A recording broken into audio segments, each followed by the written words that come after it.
تبع رياح الحب وعندك احضني ودعني وصاني وقال لي حبيبك ما تنسى. هي زينة ما درتي فينا أنا وقلبي حوسنا عليك. Je vous reviens aujourd'hui pour vous parler du poète mystique Jalaluddin Rumi, ou Rumi si vous préférez, c'est sous ce nom-là qu'il est le plus connu. Alors, Rumi est un poète mystique du XIe siècle qui est notamment très connu pour avoir largement et amplement influencé le soufisme contemporain, donc le soufisme tel qu'on le connaît aujourd'hui. Le soufisme est devenu très à la mode, notamment aux États-Unis. Et le fait que toute cette population s'intéresse au soufisme a refait surgir un peu de son tombeau la personnalité de Jalaluddin Rumi.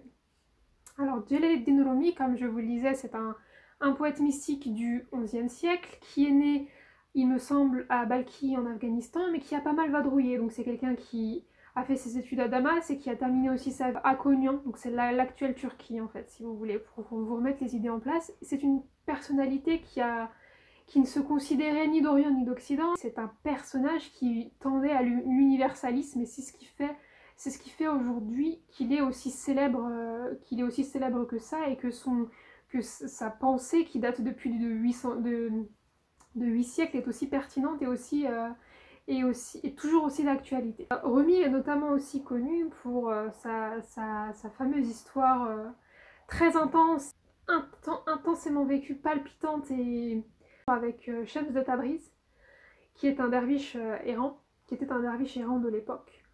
Et ils ont une sorte de lien, c'est spirituel, une connexion vraiment spirituelle, c'est créé entre eux, qui a fait que cette connexion en fait a perduré.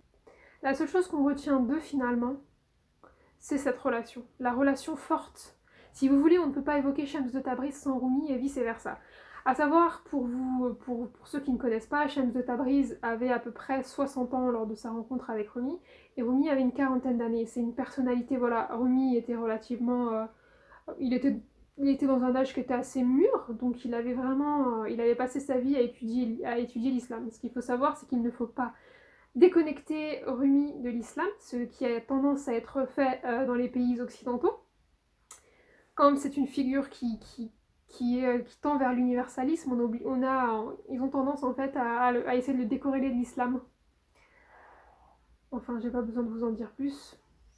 On a tendance à prendre le bon en chaque chose et sans forcément citer les sources. Et il faut rendre à César ce qui est à César, ce qui est notamment assez drôle parce qu'on retient de Jalaluddin Rumi en fait. Jalaluddin, c'est la majesté de la religion. Son prénom, Jalaluddin, signifie la majesté de la religion, et Rumi c'est parce qu'il est né, comme je vous le disais, en Afghanistan, qui était à l'époque une partie, enfin, qui était considérée, c'est une partie de l'Asie mineure qui était sous l'Empire romain. Donc Rumi vient du mot romain, Rome, si vous voulez, si vous préférez. On a tendance à exclure toute une partie de son prénom, toute la partie qui est attachée à la religion, Jalaluddin, pour se consacrer au mot Rumi, comme si c'était une personnalité qui était exclusivement occidentale, ce qui est faux, et je tenais à le souligner aujourd'hui. C'est une personnalité, une figure du monde arabe et musulman. Il ne faut absolument pas l'exclure. Pour vous parler un peu plus de sa personnalité, comme je le disais, c'est une personne qui a beaucoup étudié l'islam et les sciences islamiques, donc la théologie. Son père était un grand érudit aussi du milieu islamique de son époque. Il a étudié à Damas auprès des meilleurs professeurs, des plus grands érudits, et il n'a cessé d'étudier, d'essayer d'accroître, d'obtenir le plus de sciences possible en fait, de se perfectionner dans le savoir et dans cette science. C'est une des choses qui me plaît particulièrement chez Rumi. Et ce qui va le marquer, si vous voulez, Rumi aussi avait une tendance à percevoir le monde comme cette vie comme une sorte de cheminement vers Dieu.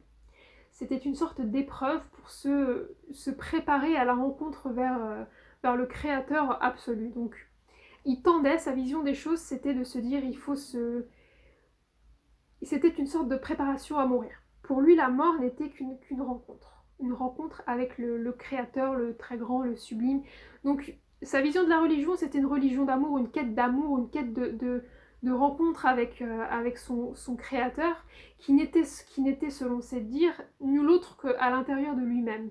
Donc c'est pour ça qu'il a rédigé, non, parce que les recueils qui ont été publiés à son sujet, il y en a notamment un qui s'intitule Féri Naféri, le livre du dedans.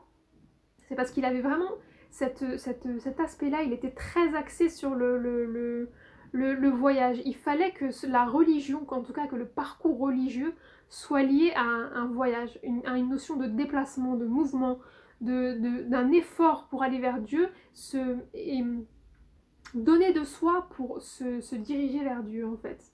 Il avait vraiment cette mentalité, ce besoin de donner, de se retirer, de se peler littéralement, physiquement, pour aiguiser son âme. C'est ça finalement être spirituel, c'est travailler son âme, travailler sa rencontre avec Dieu. Il avait en tout cas cette vision-là qui est absolument sublime.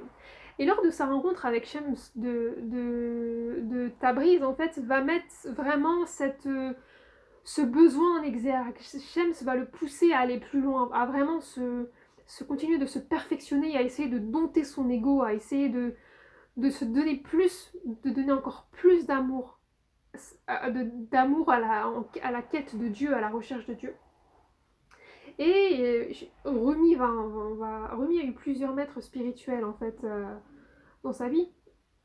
Et Shems de Tabriz va être celui qui va marquer vraiment un point de rupture, un point de non-retour.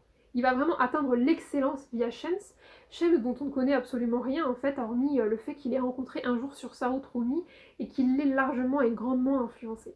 Shems qui est aussi, ce qu'il y a de beau en fait, Shems qui veut dire soleil en arabe, c'est que Rumi, pour qui cette notion de mouvement, de déplacement, de cycle aussi était très importante, il va se retrouver confronté à un maître qui s'appelle Shems, donc le soleil. Il va se considérer lui-même comme un astre, comme la lune, qui ne peut pas exister sans son soleil. Et c'est absolument magnifique, c'est-à-dire qu'ils vont consolider ensemble une recherche de la religion à travers une quête du spirituel, un élèvement spirituel via la beauté, via la poésie en fait. Et c'est comme ça qu'ils vont transmettre aux autres, c'est via le langage de la poésie, de l'amour. Quoi de mieux pour donner envie aux gens que de leur parler de beau, que de leur parler de bon, que de leur parler d'amour en fait finalement. Donc voilà, pour que vous puissiez bien comprendre finalement l'état d'esprit dans lequel était Rumi, sa rencontre avec Shems de Tabriz. Personnellement, cette rencontre a été marquée et a été popularisée par Elif Shafak et son livre Soufi mon amour, qui en tout cas qui permet en fait d'avoir une bonne approche.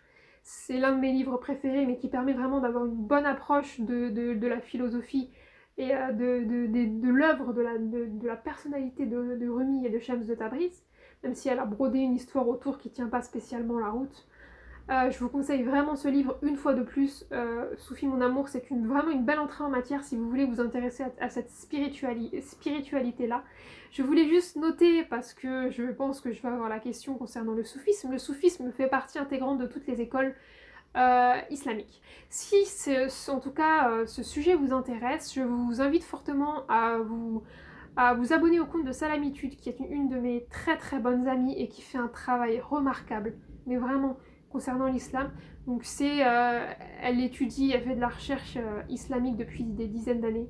Donc je vous invite vraiment à vous abonner à son compte Salamitude, posez-lui toutes les questions que vous voulez. Elle a fait plusieurs posts aussi sur le soufisme. Si ça vous intéresse, je l'invite, elle vient ici avec moi et on parle de soufisme, mais elle est vraiment calée sur le sujet. Et vous avez sinon une approche qui est assez différente, parce que Manuela de Salamitude doit avoir une approche qui est un peu plus scientifique. Si l'approche un peu plus... si vous voulez une autre approche aussi du soufisme, vous pouvez contacter Cœur de Bédouine, qui est une de mes amies aussi sur Instagram. Donc Cœur de Bédouine, ma très chère Linda, qui poste régulièrement des choses emplies de spiritualité, de philosophie soufie, et je pense que ça va vraiment vous inspirer. Voilà, si vous voulez entendre parler de Rumi cette fois, je vous invite vraiment à écouter parler Leili Anvar. Pour ceux qui ne la connaissent pas, Leili Anvar est une femme déjà extraordinaire, mais grandiose. Elle est vraiment déjà d'une beauté extraordinaire. Et quand vous la connaissez, vous vous intéressez à ce qu'elle fait, elle est iranologue. Elle est spécialiste de Rumi aussi, parce qu'elle l'a traduit notamment, elle a traduit plusieurs de ses, plusieurs productions, en tout cas liées à Rumi, plusieurs de ses poèmes ont été traduits par Lady Yamba. Elle est professeure aussi de persan à l'INALCO. Je vous invite mais vraiment à la suivre, à la lire et surtout, écoutez-la. C'est une femme d'une beauté, elle est sublime. Et en plus de cela, elle a une manière de s'exprimer, je vous assure qu'elle vous envoûte, littéralement. Moi j'ai beaucoup, je connais Lady Anbar depuis des années parce que j'ai un membre de ma famille qui en est complètement fan et qui m'a nourri en fait de ces livres-là. Et c'est que très récemment que j'ai commencé à l'écouter, vraiment à écouter sa manière de s'exprimer.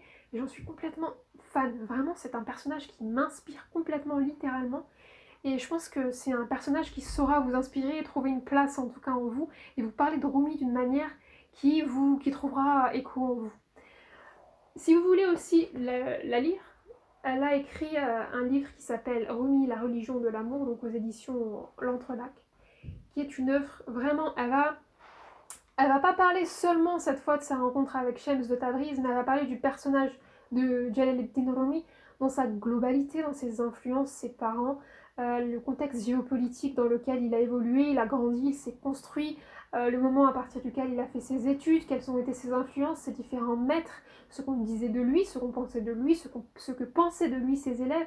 Vous allez avoir tout ça. Vous allez avoir aussi une anthologie à la fin avec ses poèmes les plus célèbres. Vraiment, vraiment, vraiment, vraiment. Vraiment, si vous voulez connaître Rumi, c'est ce livre-là qu'il vous faut. Et Rumi est tellement célèbre pour la petite blague que c'est important, je le disais, qu'on remette le personnage de Rumi dans son contexte, qu'on remette à César ce qui est à César, parce que je disais que Rumi était musulman. Ce qui m'a fait rire, c'est que Beyoncé a appelé son fils, l'un de ses jumeaux, je crois qu'elle a eu des jumeaux il y a 3-4 ans, Rumi. Pour vous expliquer, pour vous montrer à quel point le personnage de Rumi a touché l'universel. Vous vous rendez compte que Beyoncé est appelée son petit garçon Rumi? Extraordinaire. En tout cas, vraiment, plongez-vous dans son œuvre. Moi, je sais que grâce à Soufi, mon amour, j'ai pu m'intéresser davantage au personnage. Il y a cette rencontre entre Rumi et Shams de Tabriz. Et je pense que si vous avez aimé Soufi, mon amour, vous avez envie de goûter un peu à cette spiritualité Soufi. Et je ne pense que ça ne manquera pas de vous plaire. En tout cas, je vous fais de gros bisous. Et je reviens vers vous très rapidement avec une nouvelle vidéo.